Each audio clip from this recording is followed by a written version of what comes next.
The Happytime Murders is projected to score star Melissa McCarthy's lowest opening weekend at the box office in 4 years. Directed by Jim Henson's son Brian, the film is a far cry from the wholesome, family-friendly entertainment that Jim Henson Company made their brand on. It's an R-rated twist on the Who Framed Roger Rabbit concept, imagining a world where humans and puppets coexist when cast members of the popular TV show The Happytime Gang start getting murdered. It's up to McCarthys Connie Edwards and her puppet partner Phil Phillips to crack the case. With a marketing campaign featuring puppets swearing, doing drugs, and engaging in other activities, the Happytime Murders had the potential to be a wild, raunchy ride to end the summer. Unfortunately, the film has been widely panned by critics, with many feeling it settles for the shock value of seeing cuddly felt characters doing explicit things rather than telling a good story. That reception seems to have had a negative impact on its commercial prospects.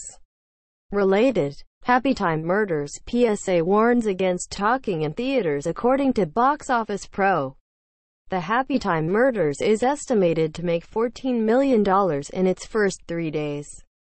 That would be McCarthy's weakest debut since 2014 St. Vincent, which opened in limited release with $109,878. In terms of McCarthy's high-profile projects since breaking out with Bridesmaids, Happytime will be the lowest opening of this 7-year run.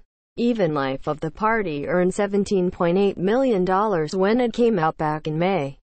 McCarthy rose to the top of the A-list following her Oscar-nominated turn in Bridesmaids and became an in-demand comedy star. That clout produced hits such as Identity Thief, $134.5 million, and The Heat, $159.5 million, in a short period of time. However, more recently, McCarthy seems to have lost a little bit of her drawing power. The aforementioned Life of the Party earned only $52.8 million domestically, and 2016's The Boss ended its run with a lackluster $63.2 million. With Happytime unlikely to reverse this trend, McCarthy is in a position where she needs something different to bounce back. Maybe her turn in the drama Can You Ever Forgive Me? Will be the perfect remedy, allowing viewers to see another side of her. In regards to comedies, McCarthy's schtick seems to have worn thin on general audiences, with the Happytime Murders not posing much of a challenge. Last week's champ, Crazy Rich Asians, is in an ideal position to repeat. The acclaimed rom-com is expected to hold very well and make $17.5 million in its second weekend.